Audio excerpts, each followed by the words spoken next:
In the year 1589, in the small German town of Bedburg, something sinister gripped the land. It was a time of darkness, both figuratively and literally. Europe was in the grip of religious war, famine, and plague. The people of Bedburg lived close to the land and closer to fear. The forests surrounding the village were thick and ominous, filled with wolves, bandits, and worse. Things people whispered about but never dared name aloud.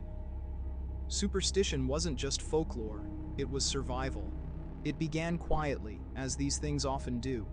First, it was just livestock, sheep, pigs, even dogs, found mutilated in the woods. Torn open, their organs missing, their throats slashed as if by claws. The villagers blamed wolves. That was the natural answer. But soon children began to vanish, one by one. A boy chasing a ball into the trees, a girl collecting herbs, a group of siblings returning home from the river. Gone. When their bodies were found, or rather what was left of them, the village could no longer pretend this was nature. The corpses were mutilated in horrifying ways, ripped apart, half-eaten, arranged grotesquely. Some bore signs of gnawing. Others appeared almost ritualistically killed. People began locking their doors before sunset. Fires were kept burning through the night.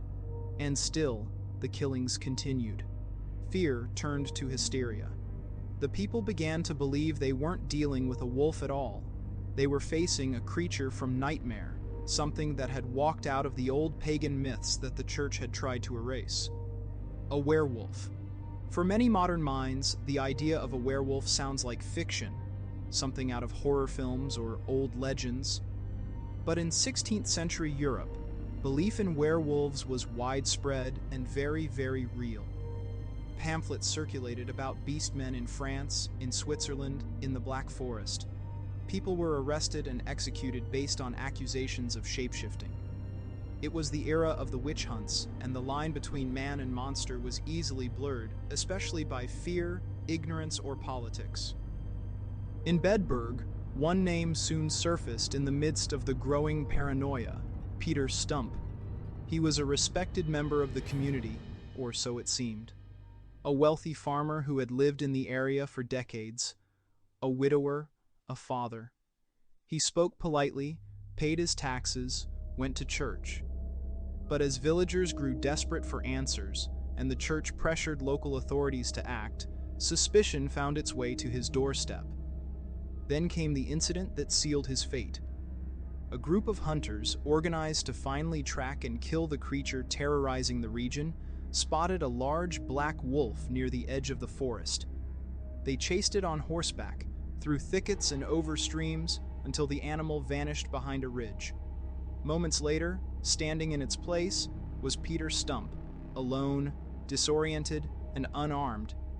That was all it took.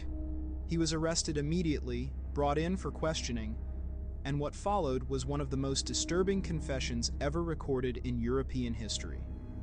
But it's important to understand how that confession came to be.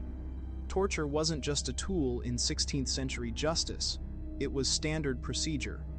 For suspected witches, heretics, and yes, werewolves, it was considered necessary to purify the soul.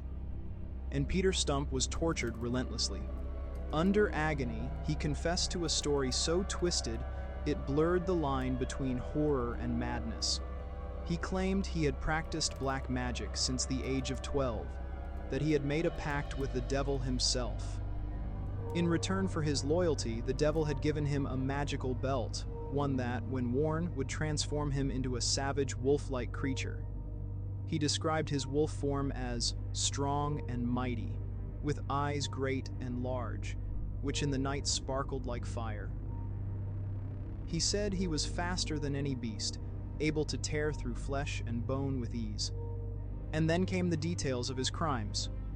He admitted to killing and eating at least 14 children, including 2 of his own.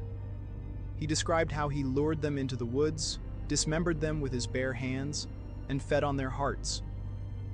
He claimed to have murdered pregnant women, cutting open their wombs and devouring their unborn children.